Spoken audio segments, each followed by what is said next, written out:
dos usuarios, Tu cuenta alumnos y que de tu solo cuenta tienen Gmail. el de alumnos. El de alumnos. Sí, Ok. sí. Bueno, primero que nada, disculpa si se escucha el ruido, es que están trabajando en ambas casas que están al lado de la mía. Bueno, hoy vamos a ver el abordaje del paciente pediátrico que se nos va a presentar con dolor o con masa ósea. Primero, pues debemos considerar aquellos si nuestro paciente tiene factores de riesgo como síndromes genéticos, retinoblastoma o si su velocidad de crecimiento es acelerada. Teniendo en cuenta estos factores, debemos dar, preguntarle las características del dolor. Preguntar si ese dolor es de predominio nocturno, si lo despierta por las noches, si no mejora con el reposo o si se encuentra solo en una extremidad o en un solo lado. Si el paciente llega con una fractura, que esta no haya sido antecedida por algún traumatismo o que se encuentre en un sitio poco frecuente. Ok. Si aún no cuenta con radiografía, nuestra siguiente acción es solicitar una radiografía en dos planos, anteroposterior y lateral, y que sea comparativa. En caso de que observemos datos anormales, vamos a tener que considerar aquellas características que nos pudieran sugerir una lesión benigna o una lesión maligna. En cuanto a los tumores benignos, los más frecuentes que podemos encontrar es el osteocondroma, el osteoma osteoide y el encondroma. También podemos encontrar displasia fibrosa, fibroma o quiste óseo simple.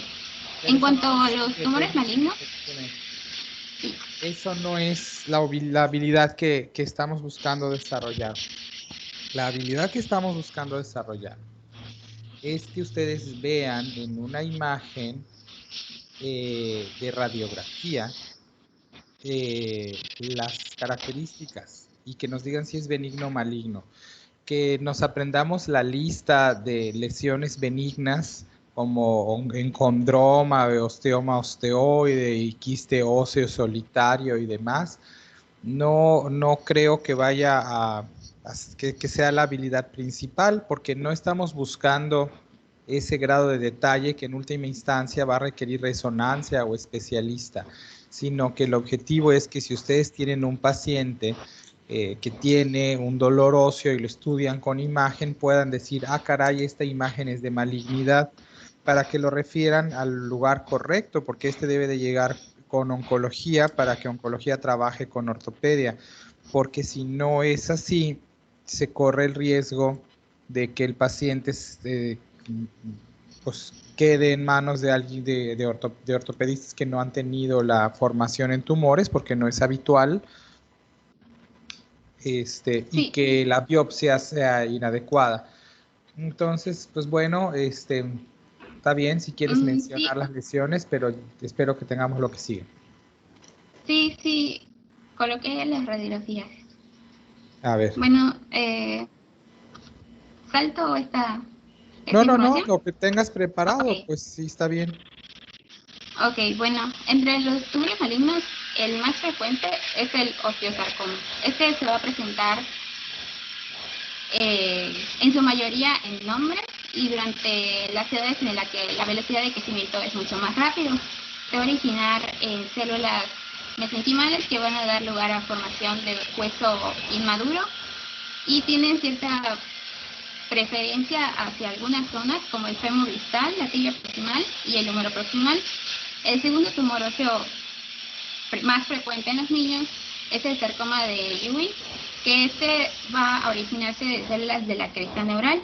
Su clínica, pues como es la clase de hoy, es el dolor localizado, que posteriormente van a ir apareciendo datos de inflamación.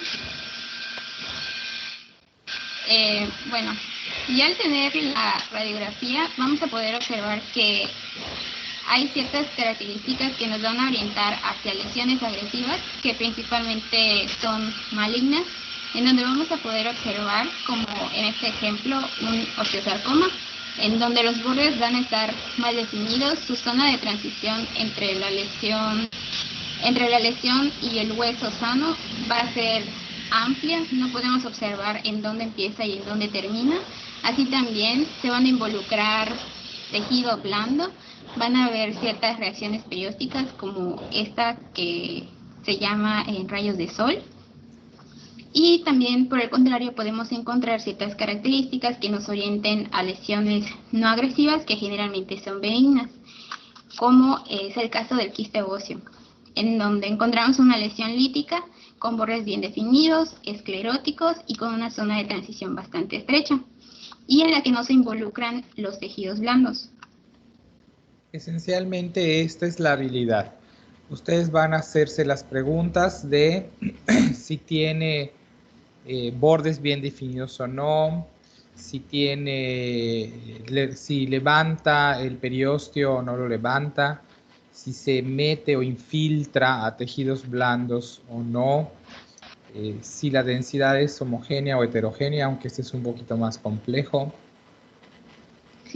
¿no?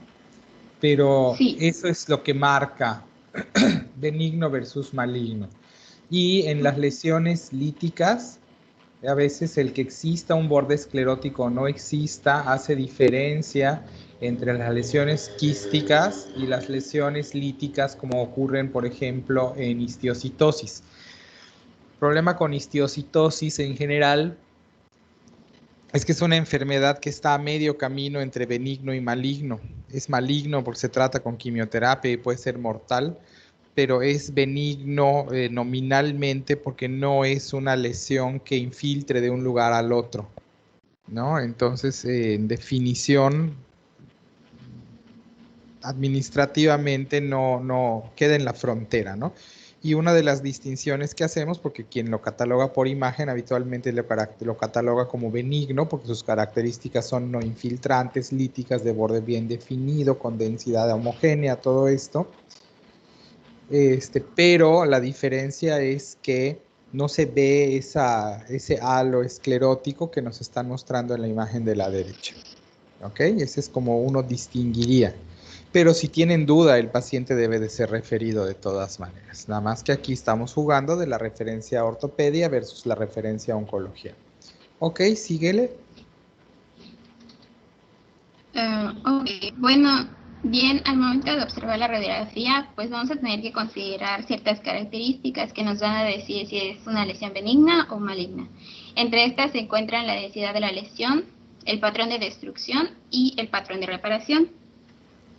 En cuanto a la densidad de la lesión, si bien no nos va a indicar si pertenece a una lesión benigna o maligna, vamos a poder conocer qué proceso se está llevando a cabo.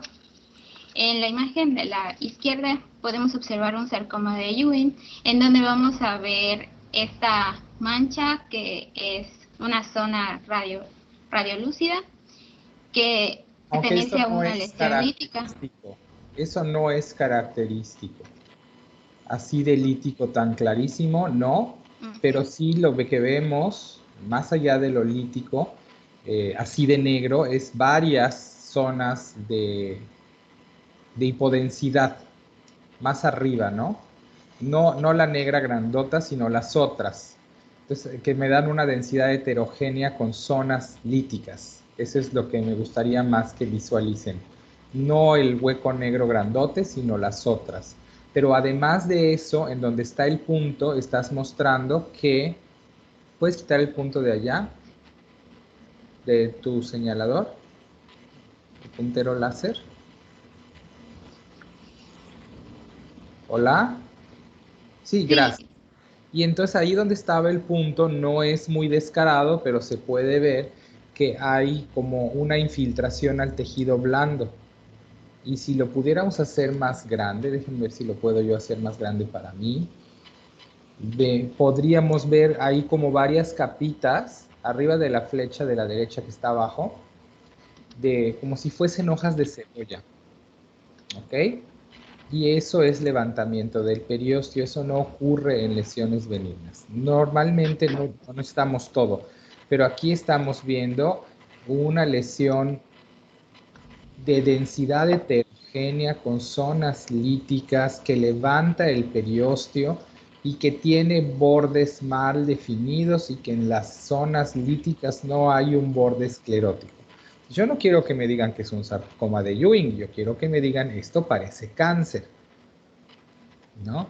Y si vemos la que subieron al chat, también ahí ves cómo está engrosado el periósteo y que tiene una densidad. Este no está tan escandaloso como el otro. ¿Ven? Tiene una densidad heterogénea con zonas líticas que coexisten con unas zonas de densidad normal, en donde no hay un borde definido de dónde termina el tumor y empieza el tejido sano. Y vemos cómo está engrosado el periósteo como con hojas de cebolla, lo cual es un poquito más evidente en el centro, en el lado derecho. Estoy hablando de la imagen que está en el chat, ¿no? Y eso les define que esa imagen es de cáncer o de sospecha de cáncer. Si como una medida de recomendación para ustedes es que siempre que vayan a estudiar un dolor óseo, aunque sea unilateral, deben de solicitar imágenes comparativas, porque el contar con imágenes comparativas les permite saber cómo se ve el hueso sano o el hueso que no está causando dolor, lo cual les ayudaría a interpretar mejor ese engrosamiento del periósteo que estoy describiendo en la radiografía que se encuentra en el chat. ¿Ok? La que sigue. Disculpe, doctor, con Dígame. imágenes comparativas se refiere al brazo afectado y el brazo contralateral, ¿no? Sí, claro. Ok. Síguele, Bien, doctor. en la imagen del centro vamos a observar lesiones radiopacas que corresponden a lesiones blásticas que se deben a la formación de hueso nuevo.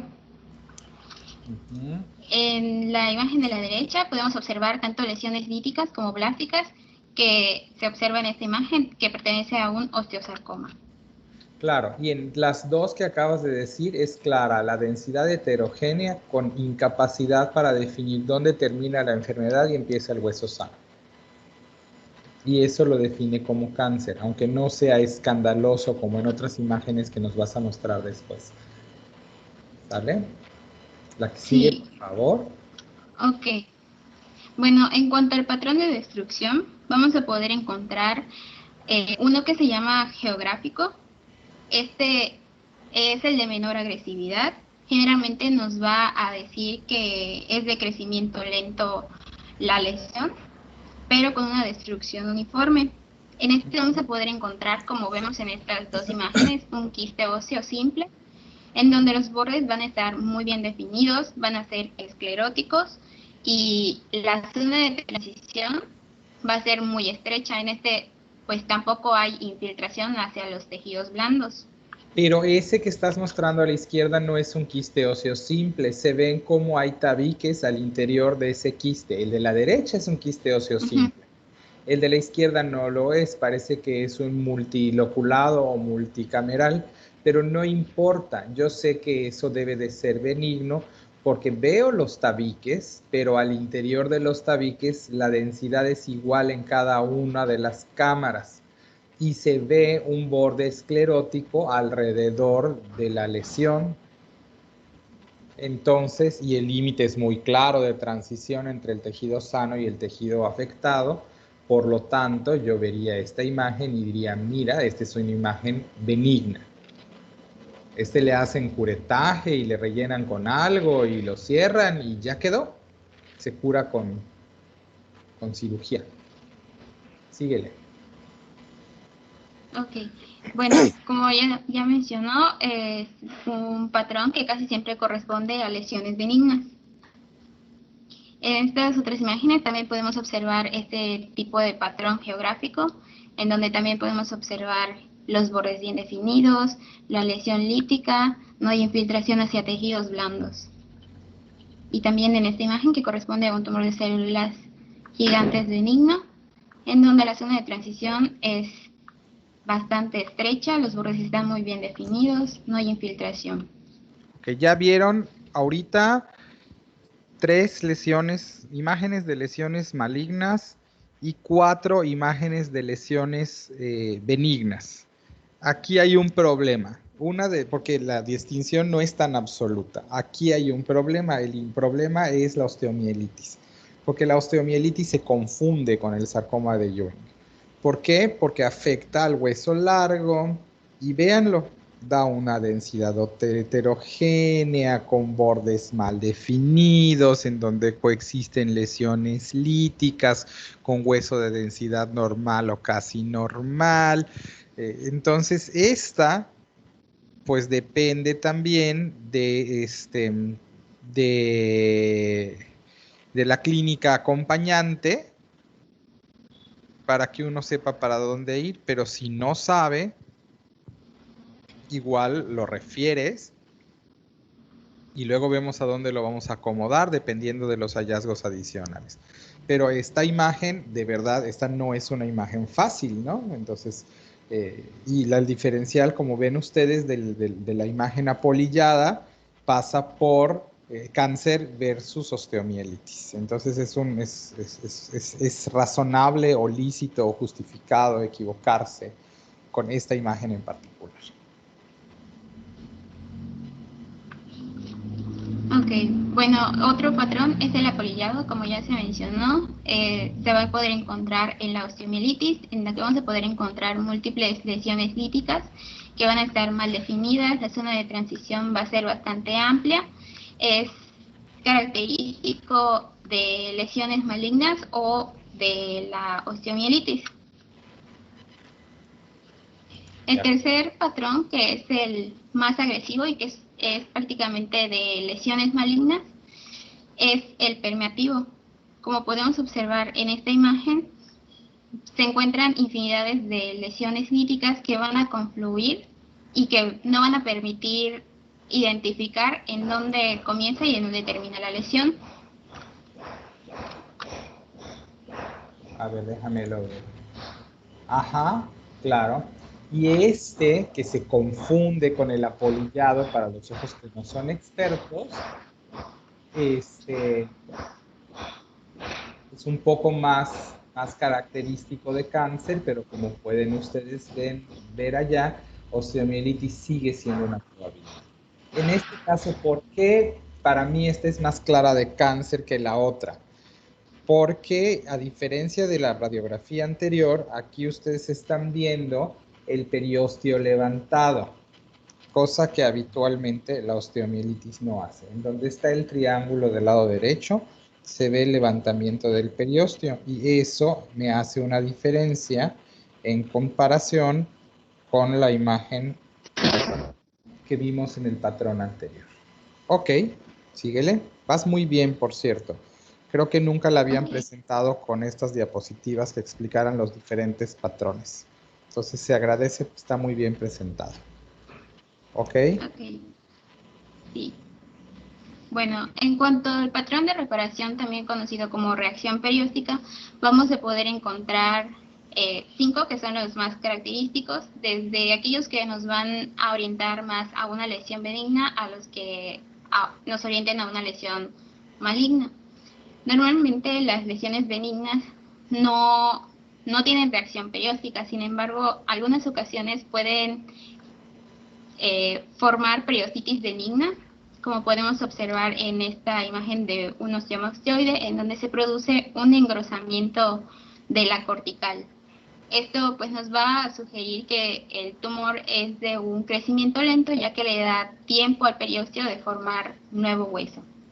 Y entonces ven cómo está gordo el periósteo, pero no está roto. ¿Ok? Que habla más, sobre todo en el lado de la imagen de la izquierda, que habla además de una lenta progresión. Ok, muéstranos más imágenes del patrón de reparación, por favor. Sí. Otro tipo de Raizer, ¿qué reacción pregunta perióstica es tienes? la que se conoce. Permíteme, Raizer, trae una Sí, pregunta. Doc, para distinguir esta de la benigna o maligna, en el maligno es en que se ve como que mal definida la reacción, ¿no? Ahí te lo van a mostrar ahorita.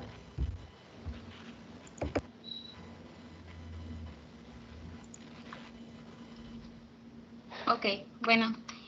En cuanto a este tipo de reacción, se le conoce como capas de cebolla, como podemos ver en estas tres imágenes.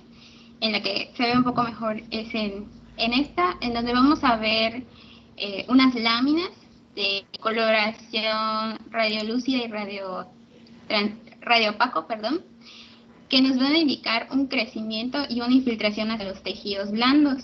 Ajá. Esto pues se produce porque el crecimiento del tumor es más acelerado, que no le da tiempo al periósteo de formar hueso.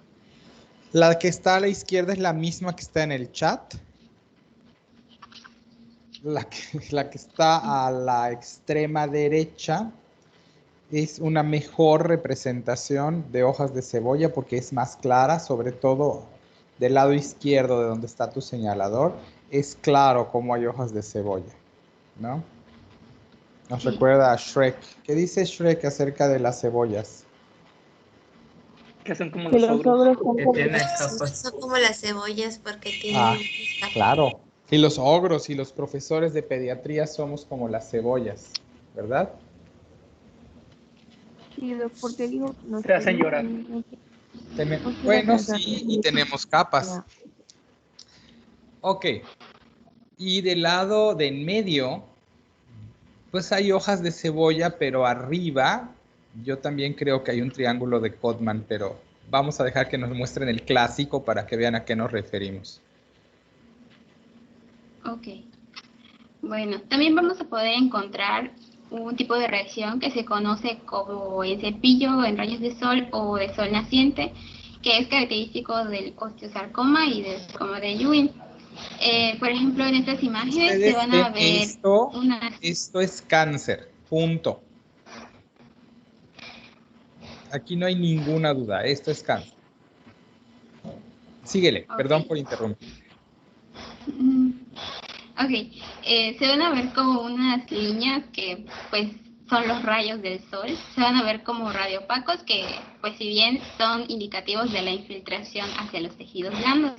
Pues como ya mencionó el doctor, esto es muy característico de los tumores malignos. Y por último tenemos al triángulo de Codman, que en sí, pues como su nombre lo dice, es una zona triangular en la que se va a producir un levantamiento del periósteo que va a ir infiltrando hacia los tejidos blandos por reacción de la destrucción del tumor. Ajá. Bien, pues aquí podemos observarlo un poquito más claro.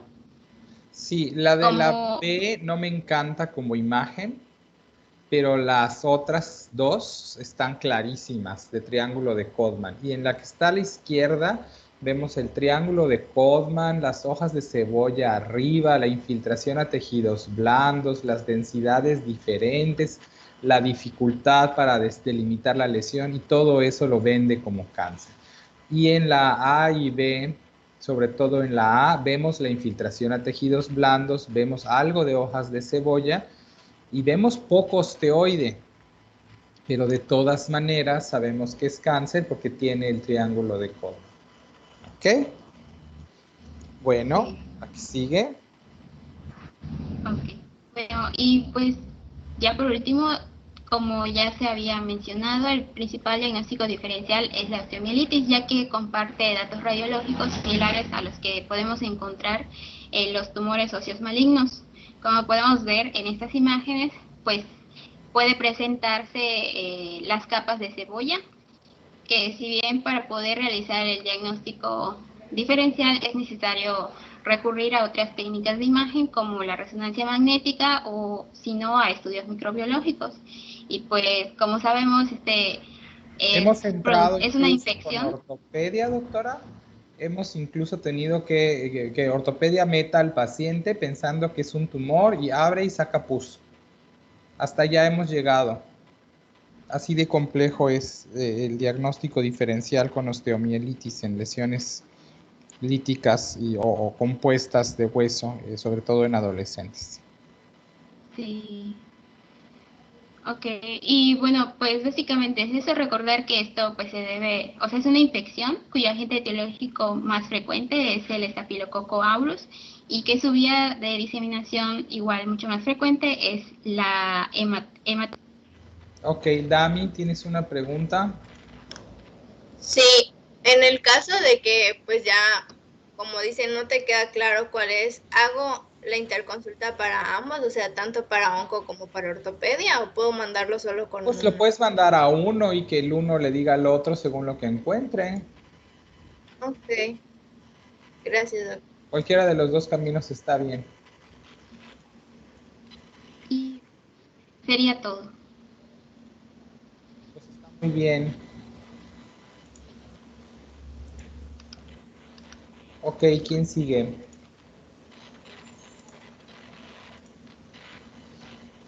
Yo, doctor, ¿Qué vas a presentar? retinoblastoma y masa abdominal.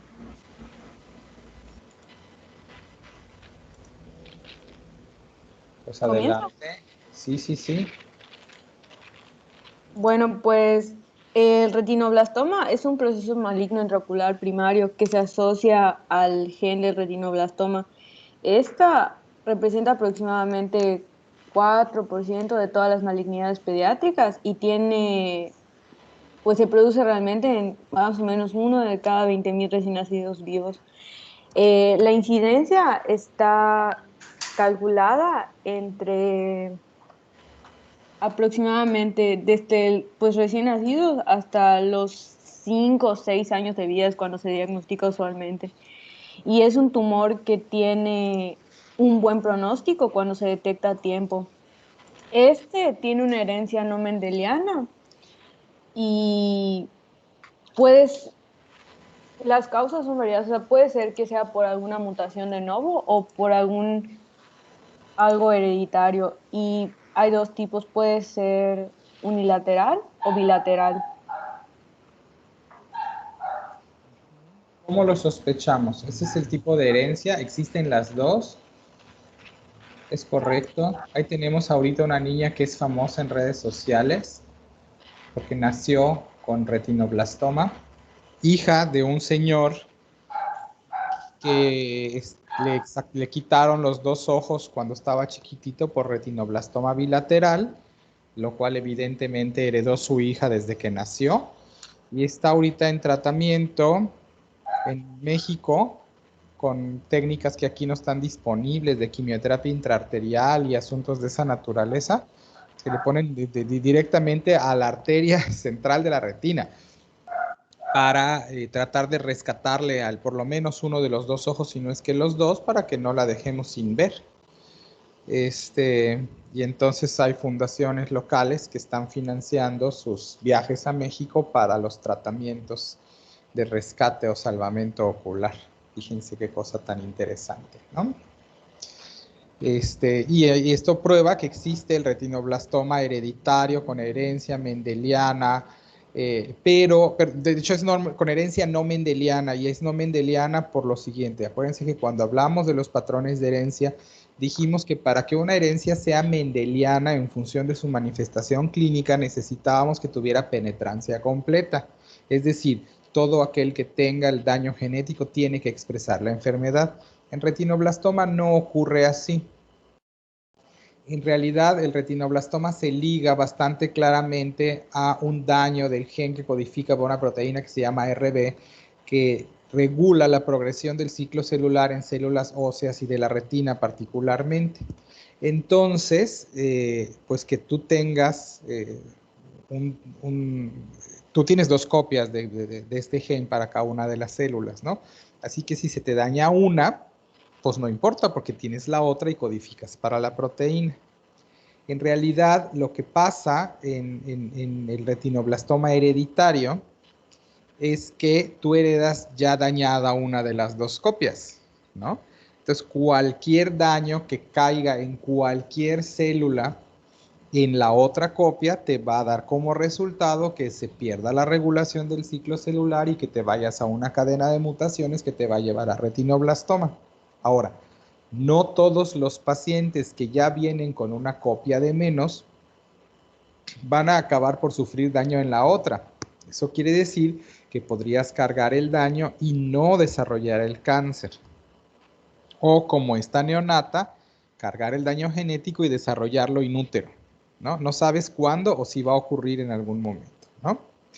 Y varios de los síndromes de cáncer familiar, siendo el más famoso la de lesión del P53 o Li-Fraumeni, funcionan de esta manera. El riesgo de cáncer, además cuando uno hace historia clínica y pregunta si hay cáncer en la familia, en realidad no es solo para que documente si tuvo cáncer cervicouterino la tía o no lo tuvo, porque, y esto es bien importante porque no se los enseñan en historia clínica de esta manera, el antecedente de cáncer tiene que investigarse o debiera investigarse a tal profundidad que tú conozcas cuáles cánceres son susceptibles de generar herencia y cuáles no. Porque si, y cuándo. Porque vamos a suponer que yo te hago una historia clínica y tú me dices que tu abuelito tuvo cáncer de próstata a los 76 años y tu tía, hermana de tu mamá, tuvo cáncer cervicouterino. Y tienes un tío, ávido consumidor de alcohol, que tuvo carcinoma hepatocelular, ¿no? Ávido consumidor de alcohol y de moral distraída, ¿no? Que tiene carcinoma hepatocelular. Y entonces yo digo, bueno, ok, hay mucho cáncer en esa familia, ¿no? Pero ¿es hereditario o no? O sea, ¿hay un riesgo para ti o no hay un riesgo para ti? Caso índice. Y mi respuesta inicial sería que no, porque ninguno de esos cánceres está ocurriendo fuera de la edad esperada, ni está ocurriendo, ni es uno de los cánceres que se reconocen como centinelas o señaladores o identificadores de cáncer familiar. Ahora les cambio la tortilla, ¿no?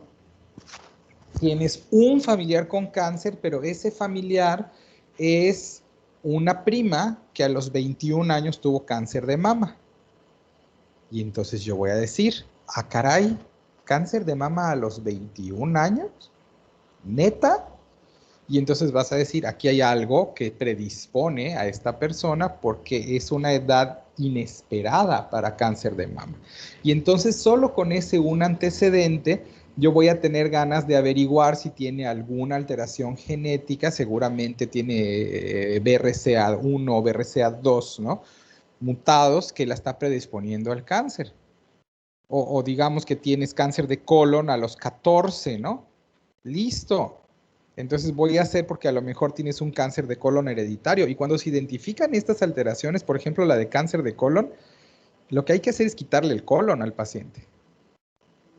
Desde la adolescencia, ¿eh? Porque si no se lo quitas, se va a morir de cáncer. Así que se lo quitas en forma profiláctica. Estas cirugías existen. Ya ven que se hizo, bueno, creo que estaban ustedes muy chicos, pero supuestamente la Angelina Jolie se hizo una mastectomía bilateral y luego se puso las prótesis del tamaño que quiso, pero se hizo la mastectomía bilateral que porque traía predisposición de cáncer de mama. Pues esto existe, ¿no? Yo tengo varios pacientes, obviamente por mi línea de trabajo, que dan para síndrome de cáncer familiar, lo cual implica una serie de seguimientos. Pero al punto al que iba es, de retinoblastoma, como muchos otros cánceres familiares, lo que se hereda no es el cáncer, se hereda el riesgo, pero porque tienes un defecto de los mecanismos reguladores del ciclo celular. Y en última instancia, el cáncer es en muchos sentidos una enfermedad genética, porque lo que ocurre es una pérdida de regulación del ciclo celular por un factor ambiental o genético de predisposición o por una mala casualidad a veces, que te lleva a que tus células empiecen a dejar de obedecer a los mecanismos regulatorios de la replicación celular y por eso se replican en forma desordenada, acumulan errores genéticos, pierden funciones, adquieren otras y por eso es que generan tumor, porque crecen aunque nadie les diga que crezcan o que se repliquen y siguen replicándose aunque haya señales que estén tratando de detener esto porque simplemente las pierden la capacidad de reconocerlas, ¿no? Por daño genético, efectivamente. Pero puede ser que aunque tú tengas la predisposición, pues el daño nunca ocurra, y si el daño no ocurre, pues no vas a tener cáncer. ¿Estamos claros con esto? Sí, doctor. Entonces, esencialmente es toda la lógica del cáncer, en donde, por cierto, en pediatría, casi siempre, bueno, no casi siempre, pero casi nunca podemos poner el dedo en el renglón de por qué a este paciente le dio este cáncer. Y se asume que todavía no lo sabemos, pero que la genética es quien tiene la mayoría de las explicaciones. En cambio, en los adultos, el cáncer que ocurre en adultos, perdón si alguien está en esa situación familiar, digo, mi papá murió de cáncer pulmonar, que a mí me tocó diagnosticar, así que créanme que ya sé cómo se siente. Pero, por ejemplo, mi papá murió de cáncer pulmonar, pero fumaba como una chimenea, ¿no? Entonces, cuando tuvo cáncer pulmonar, pues básicamente sabíamos por qué lo tenía, ¿no? Y generalmente en los adultos, no siempre, pero generalmente en los adultos uno puede identificar en dónde el sujeto incurrió en el riesgo que lo llevó a desarrollar cáncer. Y en cambio, no para todos los cánceres, pero con cierta frecuencia esto se puede hacer. Y en cambio en los niños no, porque la secuencia de hechos que tiene que darse para que tú pases, por ejemplo, de fumar a tener cáncer pulmonar, o de infectarte con virus de papiloma humano hasta tener cáncer cervicuterino, lleva muchos años. O de tener hepatitis B y luego tener carcinoma hepatocelular, lleva muchos años, lleva 10, 15, 20 años de exposición. Por eso, cuando doy esta plática a médicos generales en las jurisdicciones, porque nos llevan a hacer eso como parte de nuestro trabajo, siempre les digo, bueno, casi siempre, y perdón por la extensión, porque otra vez sé que no siempre es así, y casi siempre podemos identificar en el adulto qué fue lo que pudo haber hecho diferente para no tener cáncer. Y en cambio en el niño casi nunca, porque los cánceres de los niños difícilmente son ambientales, por el tiempo que tarda la progresión del daño. Cuando son ambientales, casi siempre podemos trazarlo a una exposición in útero, que es donde los bebés son, donde las células son más lábiles al daño ambiental, ¿no? Y ya. Ok, síguele con retinoblastoma porque ya nos desviamos. Bueno, pues lo que nos compete a nosotros como médicos generales es la parte de cómo pues hacer una detección temprana, porque pues como les mencionaba, este cáncer tiene un buen pronóstico, creo que sobrevive el 95% de los casos tiene buen pronóstico cuando se detecta a tiempo.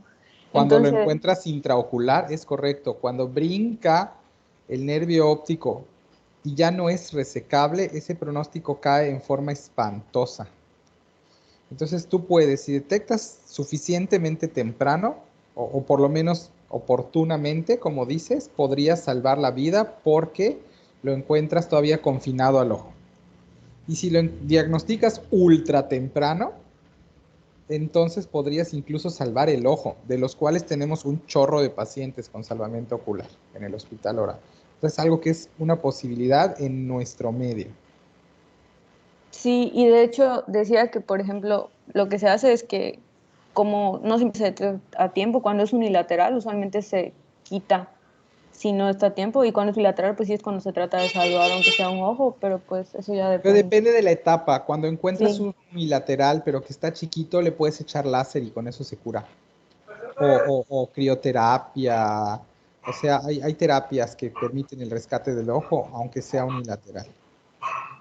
Y es todo un asunto. Por ejemplo, ahorita en el Orán tenemos ingresado a un niño que que tiene cáncer, tiene retinoblastoma metastásico desde el momento del diagnóstico, y que su hermanito, murió por retinoblastoma. Y él también, eso es lo que le va a pasar, ¿no? Sí, de Entonces, hecho me llamó mucho la atención ese paciente, o sea, quería platicar con la mamá del paciente, pero la verdad estaba durmiendo y pues ya no la despertamos. no, Pero pero además no creo que es una señora que esté con muchas ganas de platicar, porque sí, ya sabe lo que le va a pasar a su hijo, sí, porque sobre ya todo le porque pasó al tuvieron la otro. experiencia de exactamente. Y los Pero papás no tuvieron retinoblastoma. no. Pero evidentemente hay un daño genético, porque los dos hermanos tuvieron el mismo cáncer. Así es. Es posible que alguno de los papás porte la mutación, pero nunca haya desarrollado el cáncer y por eso no lo sepa. Dami, ¿qué pasó? Doctor, por ejemplo, en ese caso, ¿sí se estudian a los papás? Depende. Es que no es un estudio, se podría estudiar, sí. Se debería de estudiar, ¿no? Porque ellos van a querer saber si portan el defecto, fue un defecto de novo y si lo portan. Entonces, si tienen otros hijos, van a querer saber si sus otros hijos están en riesgo o no. Y si, aunque el hijo ya haya pasado la edad, porque si no desarrollas retinoblastoma después de los 6, 7 años, ya no lo vas a desarrollar. Pero es rarísimo, pero lo podrías heredar. Entonces, si ellos quieren, incluso se podría hacer eso, pero la cuestión es quién lo paga. O sea, ¿hay maneras para hacer ese estudio? Sí. Hay quien lo pague, es otro cantar. De mis pacientes que tengo más claras con cáncer familiar, no retinoblastoma, otro, fue una niña que le di tratamiento por una leucemia y cuando terminó tratamiento y luego al año siguiente recayó, está viva ella, ¿eh? Recayó de la leucemia y cuando íbamos más o menos empezando la recaída, a la mamá le da cáncer gástrico y la mamá tenía 29 años. Entonces dijimos, ah, caray, hija con leucemia en recaída, señora con cáncer gástrico a los 29 años, cáncer familiar, ¿no? Pero no la podíamos estudiar porque tú no puedes hacer fácilmente estudios genéticos en pacientes que están en quimioterapia porque la quimioterapia induce daño cromosómico, ¿no? Es uno de sus mecanismos de acción. Entonces dijimos, pues bueno, vamos a esperar a que termine el tratamiento y les mandamos, como es del ISSSTE, la mandamos al 20 de noviembre a que genética la vea y le haga el estudio. La mamá termina su tratamiento de cáncer gástrico y como a los 6 meses le da cáncer de ovario. Y se muere la mamá. Y la niña está viva, curada, hace 4 años que terminó tratamiento de su segunda vuelta, o sea, ya está libre de leucemia, pero pues se murió su mamá. Y pues yo quiero que se estudien, porque esta niña tiene 2 hermanas, pero el papá no quiere estudiarla, porque no quiere saber, porque dice que si sabe va a tener miedo de sus otras hijas, y no quiere vivir con miedo y no lo quiere averiguar, ¿y qué haces contra eso? Claro. Gracias, No. Doc. Belén, Bueno, pues Doctor, el... bueno, a ver, Belén, disculpe, solo una duda de todo el caso que acaba de platicar. En el caso, por ejemplo, ese que usted recomendaría estudiar, ¿en qué les beneficia, por ejemplo, a las otras hermanitas saber el tipo de cáncer? ¿Se puede de alguna manera prevenir o algo? No, el cáncer no se puede prevenir a grandes rasgos más allá de lo que previene la alimentación sana, que es recomendable para todos, y el sexo protegido para evitar hepatitis B y papiloma, o la vacuna del papiloma, o la vacuna de hepatitis B. O sea, más allá de eso, no hay mucha prevención más que un estilo de vida saludable. Pero los criterios de pruebas de tamizaje se modifican si hay un riesgo de cáncer familiar. Y la forma en que vas a abordar, digamos, una cefalea, una vez que tuve también un paciente de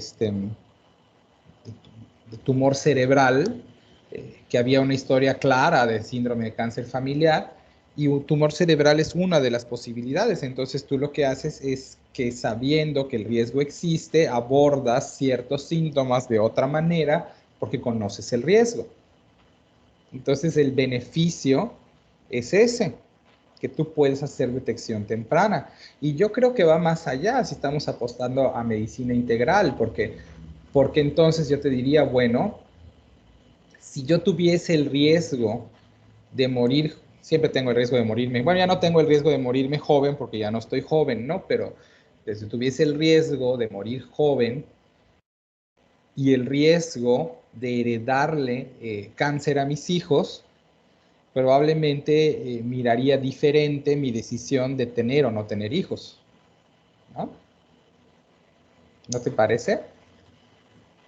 Pues sí. Pero es un derecho. Saber es un derecho pero pues no estás obligado a averiguarlo si no quieres ejercer ese derecho. Claro que para este examen de pediatría saber es una obligación, ¿no? Pero hablando de lo que estamos hablando, saber es un derecho. Y los pacientes deciden si ejercen ese derecho o no lo ejercen. En el caso que te estoy diciendo, pues para mí el beneficio era muy claro, pero para el papá, él no veía, él no, creía que, tienes que respetar eso, ¿no? Creía que el encontrar que alguien más tiene, porque imagínate, este señor al mismo tiempo tenía a su hija ingresada en el tercer piso y a su esposa en el segundo. Cada quien con una quimioterapia diferente. Y entonces no quiere saber, porque la gente así funciona, no quiere saber si sus otras hijas podrían pasar por lo que ya pasó su hija 2 veces y lo que lo hizo viudo. No quiere saberlo, porque ustedes saben, me voy a salir del guacal otra vez, pero ustedes estudiaron en segundo año de medicina el desarrollo cognitivo, y yo soy bastante fan de la descripción del desarrollo cognitivo de Piaget, que establece niveles de razonamiento desde las operaciones, el periodo preoperacional y las operaciones concretas y las formales y el pensamiento abstracto, ¿no? Y si ustedes estudiaron esto correctamente, recordarán que, por ejemplo, el pensamiento abstracto no lo adquiere todo el mundo y que se adquiere pues, durante la infancia, adolescencia, durante la adolescencia de hecho, y que se adquiere por imitación, y que si no hay modelos que te lo muestren nunca lo vas a aprender, y que la mayoría de la gente de bajo recurso, bueno, además tener un título universitario no garantiza que tengas pensamiento abstracto, pues, pero un porcentaje significativo de la población con que ustedes trabajan no tiene pensamiento abstracto, tiene operaciones concretas o operaciones formales, y hasta allá llega. Y por esa razón, que esto lo debieron de haber repasado en relación médico-paciente, pero por esta razón sus pacientes no entienden las explicaciones abstractas. Y por eso no siguen indicaciones. Y todos los que tenemos, bueno, yo ya no tengo tías, pues, pero todos los que tenían o tienen una tía diabética, que no se toma su medicamento y que se toma su Coca-Cola y que 5 días antes de su consulta empieza a cumplir su tratamiento y su dieta, ustedes dicen, es que mi tía está engañando al doctor y se está engañando sola. Y no es cierto. Su tía no tiene pensamiento abstracto, está en operaciones concretas, por lo tanto solamente entiende lo que puede ver, y lo que no puede ver simplemente no existe. Y si la señora va y le toman una glucemia cuando se cuidó toda la semana pasada y su glucemia sale en 94, pues la señora recibe el mensaje de que su azúcar está bien siempre, porque el único resultado que tiene es de una cifra normal. Y la señora no puede visualizar que cuando está comiéndose sus pasteles y sus panes dulces y tomándose su Coca-Cola, en realidad su azúcar está en 200, porque nadie se lo ha mostrado. Y si no lo ve, no lo cree. Y todavía esto se extiende más, por eso sus pacientes de campo y de ciudad creen que la insulina deja ciego. Porque en su experiencia, aquel que le ponen insulina queda ciego pronto. Entonces la insulina deja ciego, la insulina mata. Y tú como médica sabes que no es así, pero los pacientes no lo pueden entender. Ahorita que estamos en la epidemia de COVID, por eso la gente dice, si vas al hospital te mueres, en el hospital te están matando. Pues es lo que están viendo. Y como están en etapa operaciones concretas, operaciones formales, pero no han llegado a pensamiento abstracto, solamente comprenden lo que ven. Y esto es importantísimo, porque cuando uno va a trabajar relación médico-paciente y va a informar a un paciente de lo que lo vayan a informar, como médicos tenemos que entender en qué etapa del desarrollo cognitivo se quedó, para entender qué información puede manejar, para explicar en los términos que tu paciente maneja. Porque si no le explicas en esos términos, no te va a entender. Y entonces va a fallar al apego a tratamiento, te va a abandonar, se va a complicar, y todo pasa por la relación médico-paciente y por el desarrollo cognitivo. Imagínense si no manejo esto, que yo tengo que trabajar con gente que tiene primaria trunca, y explicarles el tratamiento de la enfermedad no medible. Ah, pero se puede hacer. Nada más que lo tienes que traducir a términos adecuados. Entonces, este señor, que me cae re bien, es un tipazo. De verdad, es un señor de esos que hay poquísimos. Yo vi cómo se dedicó a su esposa y a su hija. Simplemente, si no tiene el resultado en la mano, vive la vida como si su hija no tuviese, sus otras hijas no tuviesen la mutación. Y entonces no vive con miedo, pero si le hacen la prueba, a lo mejor le dicen que tiene eso y entonces el señor se va a empezar a angustiar. Bien dicen que la ignorancia es dicha, ¿no? Si lo ignoro, no me preocupo. Si lo conozco, me preocupo. Y entender esto de verdad en medicina, perdón que yo me desvíe tanto, pero es la última clase. Es crucial, crucial para el ejercicio médico. ¿Dudas hasta acá? No. No. Ok, hablemos de retinoblastoma, que es lo que nos ocupa. Bueno, lo que podemos encontrar cuando sospechamos retinoblastoma, lo más común es leucocoria. La leucocoria es esta. A veces, Es justo al revés de como lo estás diciendo. Si yo veo esto, sospecho retinoblastoma. Si ya lo sospecho, porque tú lo enunciaste al revés. perdón, Ya saben que yo soy muy mañoso con eso. sí, Yo voy a buscar el reflejo en el fondo de ojo sin hacer fondo de ojo, porque esto no es fondo de ojo. En tu imagen 3 sí aquí. se ve un reflejo rojo normal que las nuevas cámaras fotográficas y los teléfonos nos han robado, pero ese reflejo ojo normal nos muestra ay, necesito un meme para el chat, pero no lo encuentro.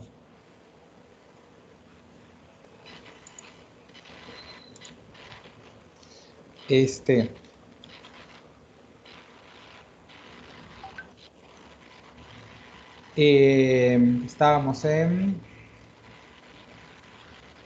Leucocoria.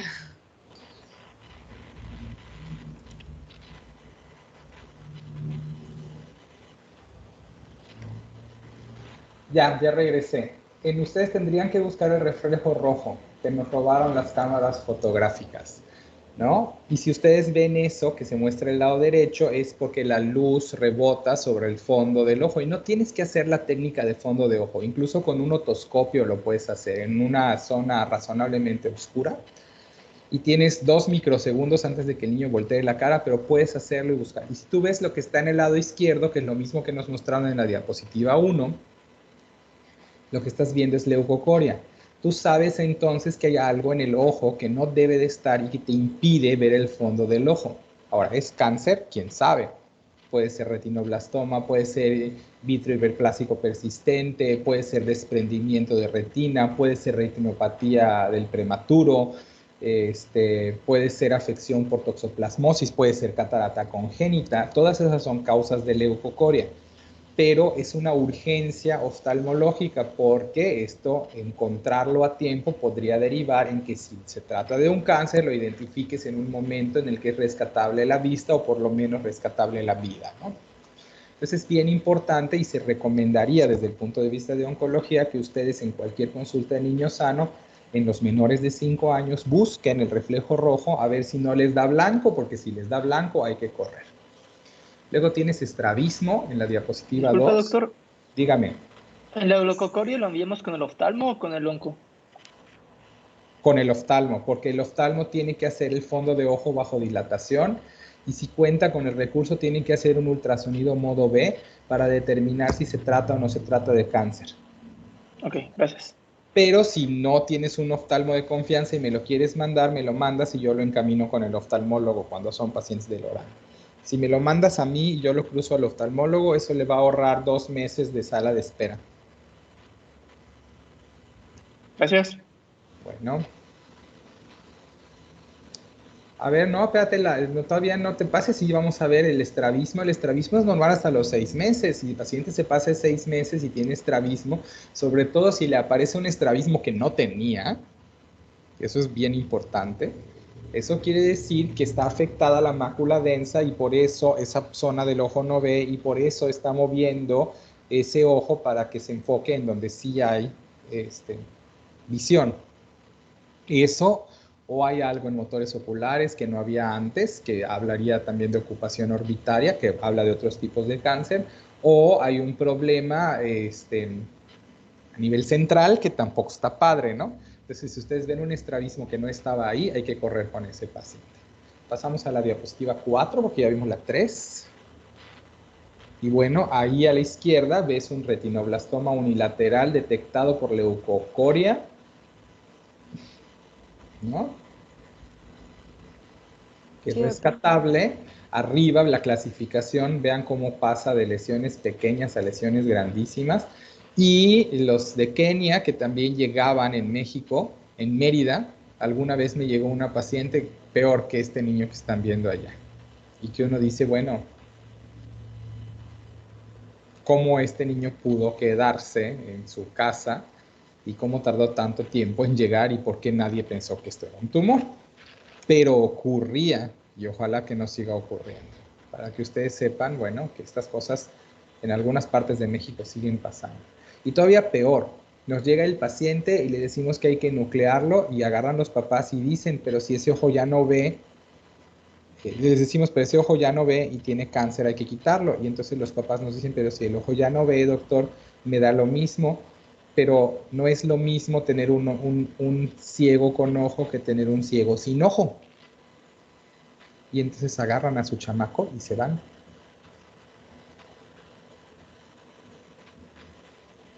De ese tamaño está la cosa. Para que sepan en qué trabajamos, ¿no? ¿Qué pasó, Vicente? Doctor, por curiosidad, ¿usted alguna vez le ha preguntado a los padres por qué tardaron tanto tiempo en consultar si se veía tan mal el niño? ¿Y qué le contestan? Pues mira, hace muchos años que no veo ese retino, un retino así, pero alguna vez pregunté y ese retinoblastoma que tardó mucho tiempo en llegar y que ya tenía proptosis, había pasado por 10 médicos. Incluso uno que le dijeron que era oftalmólogo, que yo supongo que no lo era, y le habían dado manejo tópico y antibióticos.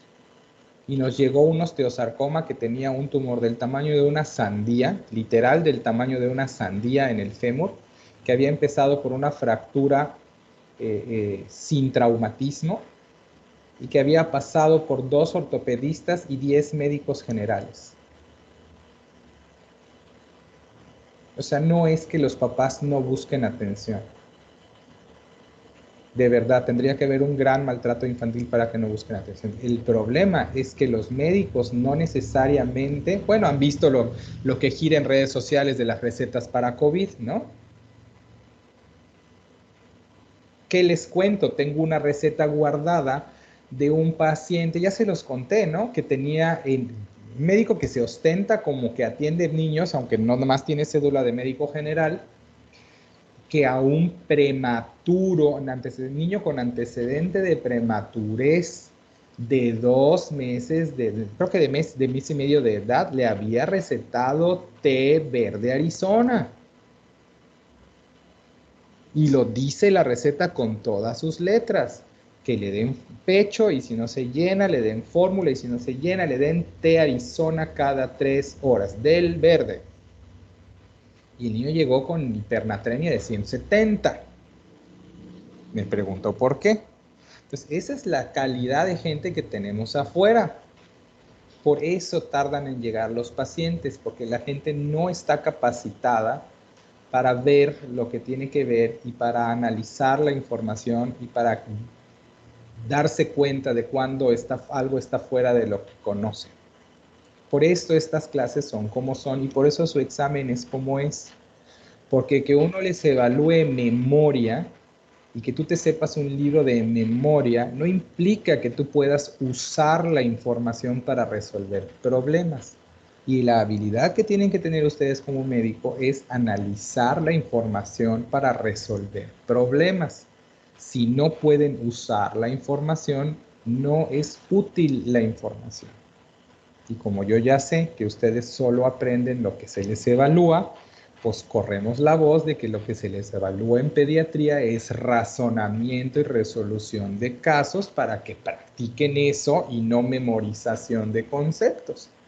Pero la explicación o respuesta corta a tu pregunta es: llegan tarde porque el personal de salud que entra en contacto con ellos no se da cuenta de lo que tiene enfrente. Ah, no, la nebulización con vodka que pregunta Rodrigo Ojeda Castillo. Esa tiene hay una, y eso fue en el 20 de noviembre, ¿eh? Un paciente que, perdón, no te mandé mi GIF, Romina. Ahí está el GIF que contesta a tu post. Pero Rodrigo, lo del vodka nebulizado que ocurrió en el 20 de noviembre es una medida desesperada que está descrita en algunos artículos que tiene que ver con la ruptura de la tensión superficial del moco. No lo recomiendo. Generalmente yo diría que utilicen acetilcisteína en este paciente y que el vodka se reserve con jugo de arándano real o imaginario para el médico tratante, ¿no? Pero hay artículos que hablan justo de eso. Vodka nebulizado en pacientes con mal manejo de secreciones. Pueden hacer la búsqueda. Otra vez, no lo recomiendo, pero la literatura publica un montón de cosas que uno ni sabía que se podían hacer. Qué buena memoria, por cierto. Porque eso que tú pones en el chat lo dije el año pasado. ¿No es cierto? Sí, ok, doctor. sigamos con retino. Ya acabamos, ¿no? Sí, realmente pues eso es lo que hay que buscar. Si no, pues una revisión cada 6 meses de todas maneras. Sí, con cada control de niño sano, ¿no? Sí. Y pues sí, se realiza ya el reflejo rojo. Si Los no lo alumnos tienen que encuentras, mandar al oftalmólogo. oftalmología urgente. Si Claro. está normal, pues Pero una si revisión encontraste cada mes. leucocoria, no vas para reflejo rojo. Si encontraste leucocoria, el paciente se va, ¿eh?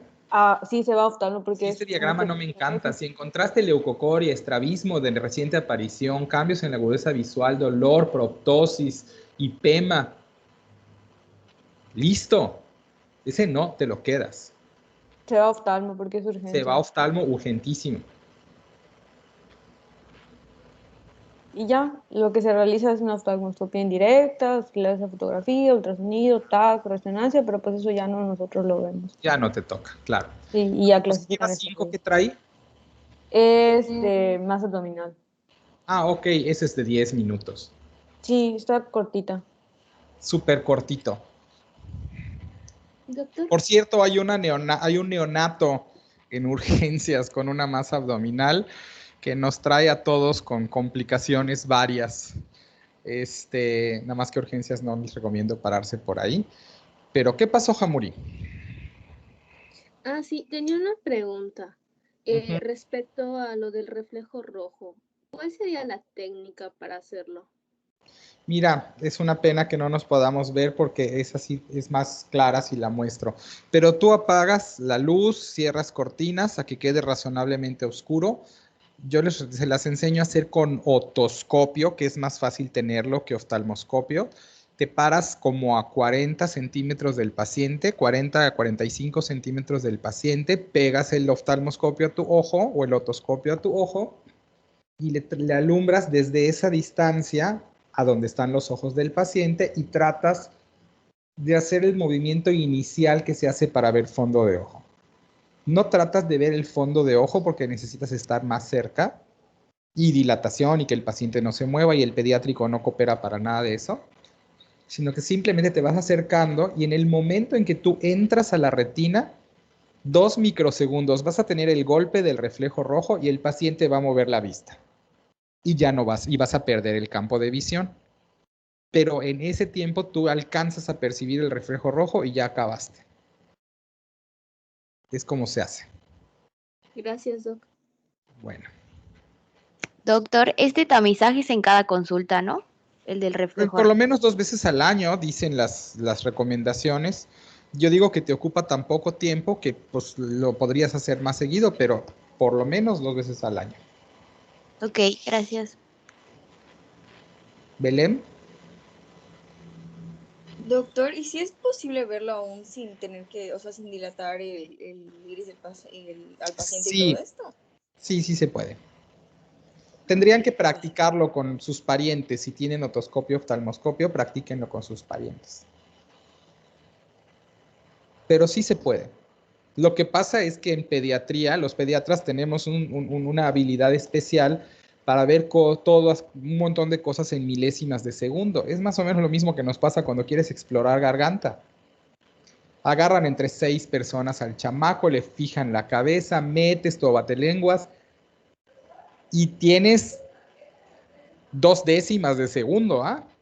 Para que el niño se libre de ahí y en lo que tú metes tu abatelenguas, el reflejo nauseoso, ves y ¡pum! No lo vas a volver a ver. ¿Sí me explico? Entonces, ese es el tiempo, es una fracción, es un tiempo bien cortito, pero te alcanza para ver que te dio rojo. Claro que hay que hacerlo varias veces para que puedan. Dianey. Sí, doctor, una duda rápida.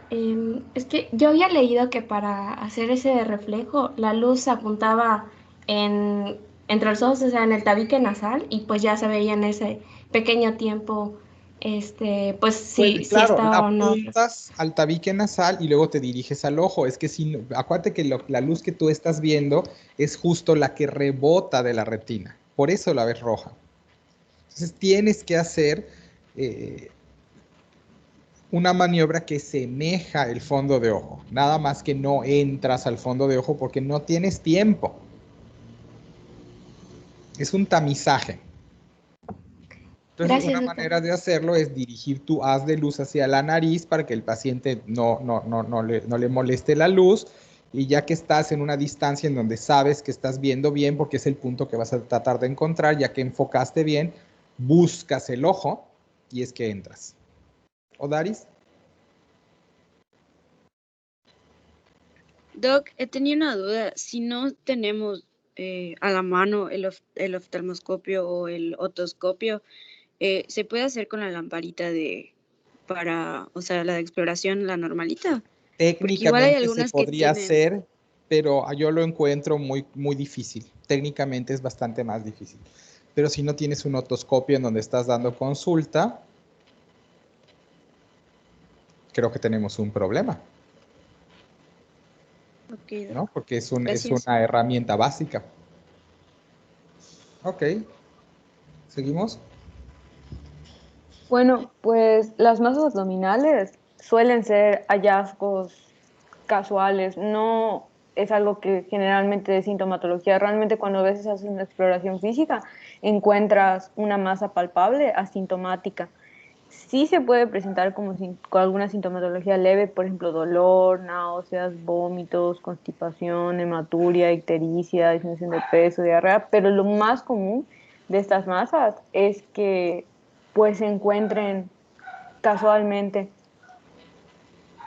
Es correcto, son hallazgos. Si ustedes hubiesen interrogado a alguien, a alguno de los niños que tenemos con tumor de Wilms, se darían cuenta que esa fue la historia. Es que no es que se hayan tardado, es que no se siente, es que no da síntomas. No da nada hasta que de repente alguien encuentra la masa y dice, ah, caray, mira esto, no estaba aquí. ¿No? O hasta que aparecen los síntomas. Pero normalmente crecen mucho asintomáticas y además en abdomen dan bien poquitas molestias, porque digo, generalmente el intestino, o sea, los demás órganos abdominales, pues van haciendo espacio para que quepa el tumor. Entonces puedes tener un crecimiento abdominal, de masa abdominal significativo, sin que eso se note, porque el resto de los órganos se reacomodan. Bueno, lo han visto con los embarazos, ¿no?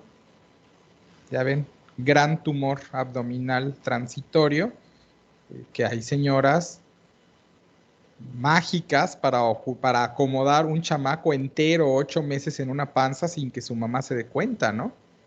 Tuve una compañera que hizo justo eso. La vimos en traje de baño, tenía 6 meses y medio de embarazo y no sabíamos que estaba embarazada. Y su mamá se dio cuenta cuando tenía 8 meses, 8 meses de embarazo. Y su mamá le dijo, ah, caray, hijita, ¿y eso? ¿Estás embarazada, verdad? Sí, mamá. ¿Y cuánto tiempo tienes, hija? 3 meses, 4, no, mamá, 8. Y casi se desmaya la señora, por supuesto, ¿no? Y a las 2 semanas, 3 semanas, como si fuese un pollo que hubiese incubado, transcurrieron 3 semanas desde que la mamá se enteró que estaba embarazada hasta que se hizo abuela. Más puro estilo de yo no sabía que estaba embarazada. Claro que nuestra compañera sí que lo sabía. Así Pero ¿cómo pasó ven? con mi primo. O sea, no nos dijo nada y como su novia está gordita, lo dijo a los 8 meses. Tipo que le hicieron un baby shower todo improvisado a la novia y a las 2 semanas ya estaban haciendo el Pues susodicho. que imagínate qué rápido. Terrible. No, bueno, yo tengo una prima que festejó su boda, sus 15 años y su baby shower todo en la misma fiesta. Era para Hablemos que de, sea completo, más barato, doctor, era el combo claro, completo. hablemos de ahorrar, ¿no? De todo Justo era el junto. ahorro. Ahorro de los papás. ¿Qué pasó? Era para el ahorro de los papás. Bueno, imagínate, también ustedes tampoco están para señalar nada, porque por lo menos un 10 o 15% de los aquí presentes a lo mejor son niños de compromiso. Yo le dije a mi mamá que tomó en su boda cuando yo tenía como 2 meses porque saqué cuentas. Por supuesto, sí, no, yo tengo un amigo, un matrimonio, cuando yo me iba a casar, ya tenía yo 32 años, entonces imagínate, y mi esposa de la misma edad, entonces esta amiga dijo, oigan, si están embarazados, yo les digo dónde venden unas fajas buenísimas para que no se note. Al mismo tiempo que su marido jura y perjura que tuvieron un pretérmino de 7 meses que pesó 3,9 kilos. Díganme ustedes a quién le vamos a creer. De la misma manera, si ustedes aquí han salido en clases, alguien que dijo ser pretérmino de 29 semanas y que pesó 2,900 y yo nada más volteo a ver y digo, no, mijito, fuiste niño de compromiso. Ahí está Romina diciendo que ella dice que es que no cree que se sea planeada. Pero no sé si tu mamá está oyendo, así que mejor no sigo comentando.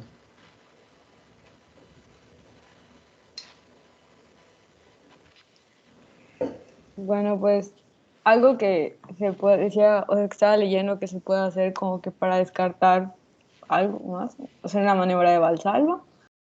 Algo ¿Para qué positivo. sirve la maniobra de Valsalva? Para diagnosticar hernia, es correcto.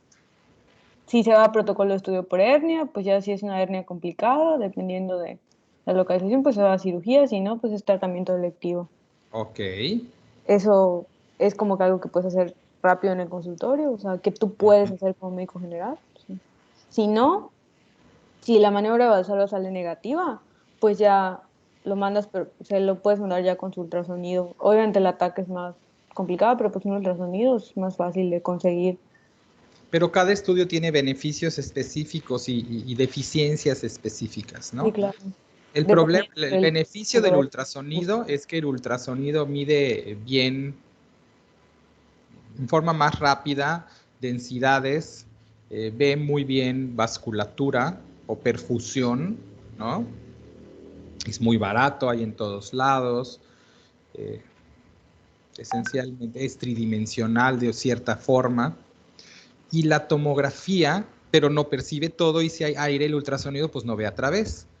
Y la tomografía tiene como complicación, bueno, como beneficios que puedes ver también de una forma más topográfica, una imagen que todos los clínicos no radiólogos entendemos mejor, te puede hablar en anatomía topográfica qué órganos están involucrados, ve capas, ve atrás, adelante, este tipo de dimensiones, pero la tomografía recuerden que es una serie de rebanadas y lo que nos muestra son específicamente rebanaditas.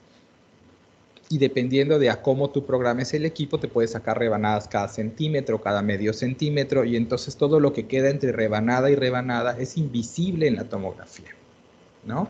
Entonces la medición de volumen es un poquito más compleja, la de la vascularidad es estática, mientras que en ultrasonido es dinámica, y las lesiones de tamaño pequeño son invisibles en tomografía o pueden ser invisibles en tomografía si el corte no pasa por allá. Entonces idealmente uno complementa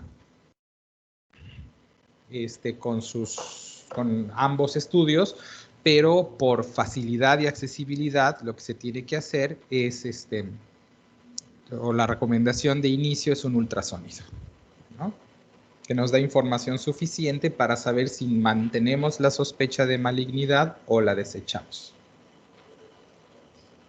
Así es, ya de acuerdo a lo que salga, como usted menciona, doctor, pues ya vemos si se va más a algo benigno o algo maligno, por ejemplo, si tiene vascularidad, si es un quiste, y pues si es algo benigno, ya lo mandas también lo vas a mandar a cirugía de todas maneras, probablemente para que lo evalúen.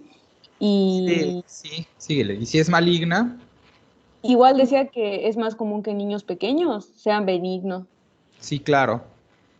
Pero sí, porque generalmente las lesiones benignas son congénitas. Duplicación intestinal, hidronefrosis congénita, riñones poliquísticos, no lo sé, ¿no? Sí. Y la mayoría de estas lesiones son diagnosticadas pronto porque alguien revisa ese niño y se da cuenta. Entonces, cuando un niño llega de más de un año o año y medio con una masa abdominal, lo primero que supones es que no estaba ahí, porque cómo le hizo para estar un año sin que nadie se dé cuenta.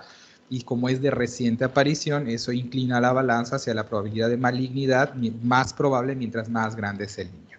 Entonces, cuando tú encuentras una masa abdominal, igual la vas a estudiar por imagen con un índice de sospecha mayor o menor dependiendo de la edad del paciente.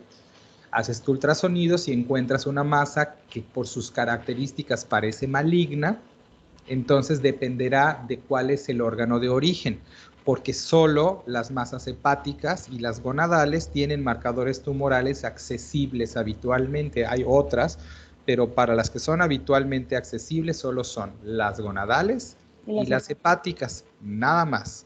Y los marcadores tumorales de uso en pediatría solo son esos dos, alfa-fetoproteína y gonadotropina coriónica.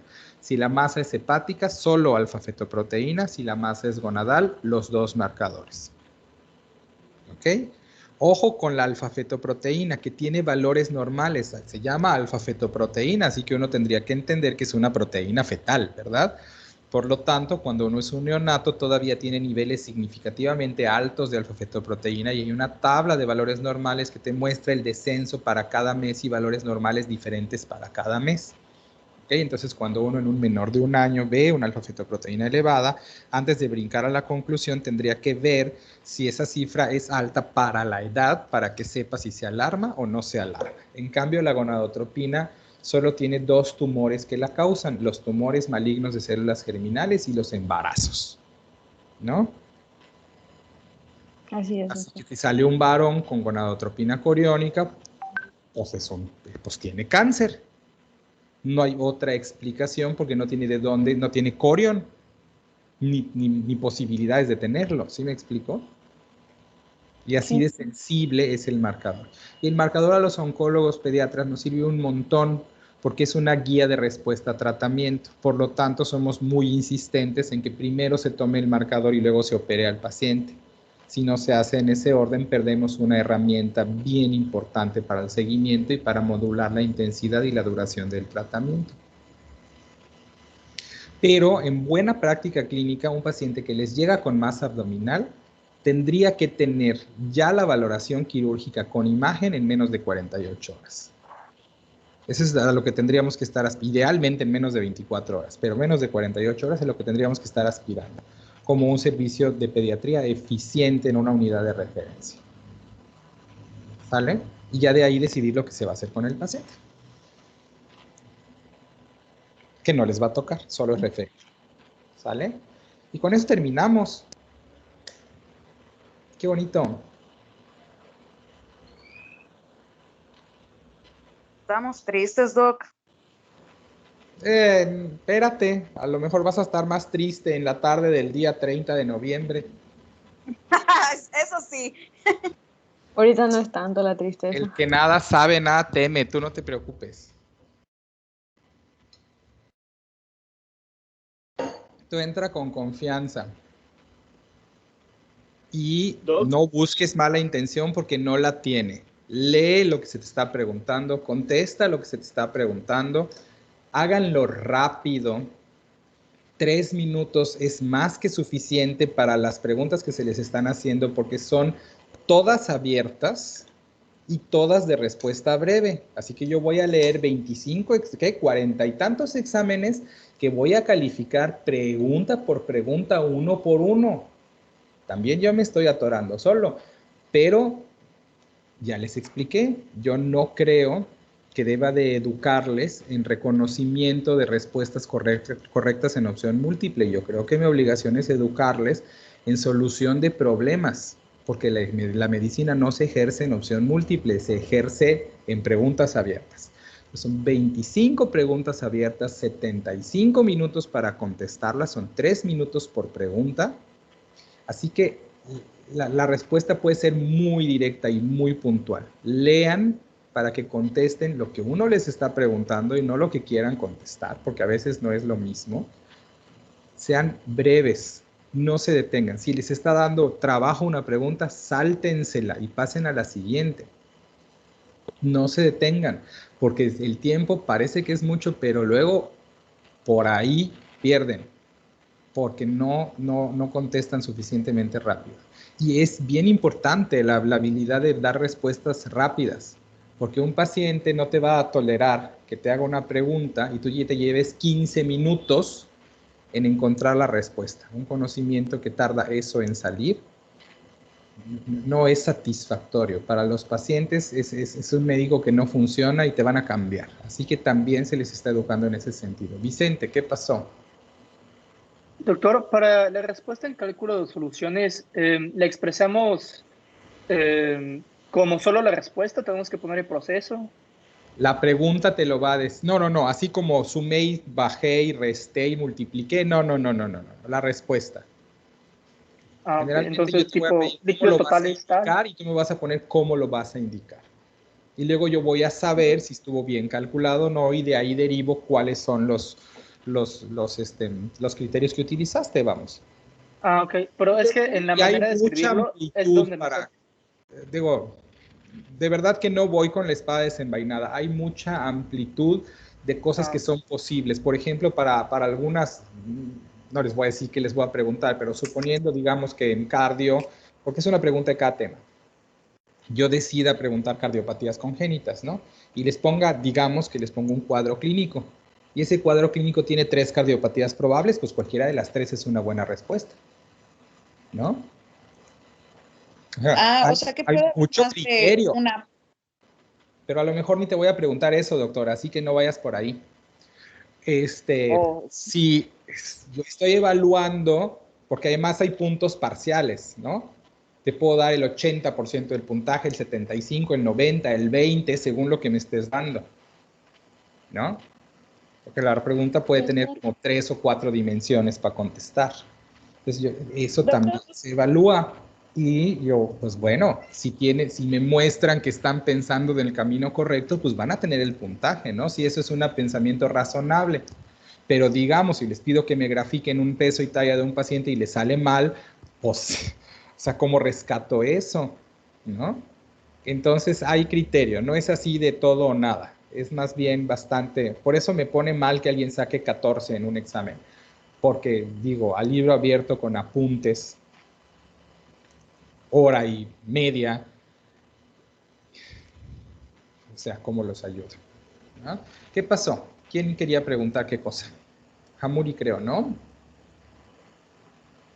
Sí, era sobre eso mismo de soluciones, que si usted nos va a poner el intervalo, ponga usted que cada 8 horas o cada 12 horas. Si te lo pongo, me pones. Si no te lo pongo, entonces me dices si lo estás poniendo para cada 8 o para cada 12. Yo puedo checar si la respuesta es correcta en cualquiera de los escenarios. Rodrigo, tuvo lupus. No la aspiré. Tuvo lupus. Baratísimo. Agarramos, le pidieron ANA, salió positivo. Acuérdense que para el criterio de lupus, se pide para el diagnóstico de lupus, la puerta de entrada en los criterios 2019 es tener ANA positivo. Tenía ANA positivo, dolor articular, historia de fiebre, anemia y trombocitopenia, 16 de reticulocitos, que es altísimo, así que es una anemia hemolítica. anti-SMIT, anticardiolipinas e hipocomplementemia.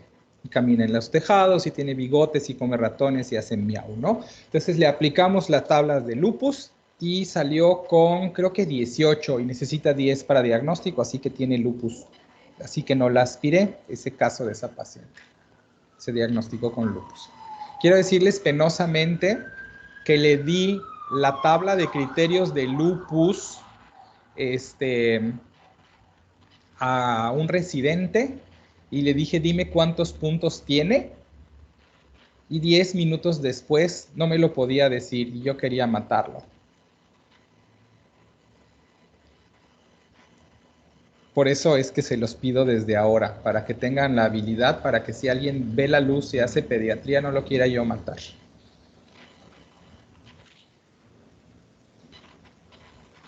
¿Ustedes sí pueden matar al paciente, al residente, o sí pueden sacar los puntajes de lupus, Andrés? Ah, qué bueno. El otro tampoco vendría mal. Pues bueno, fue un gusto.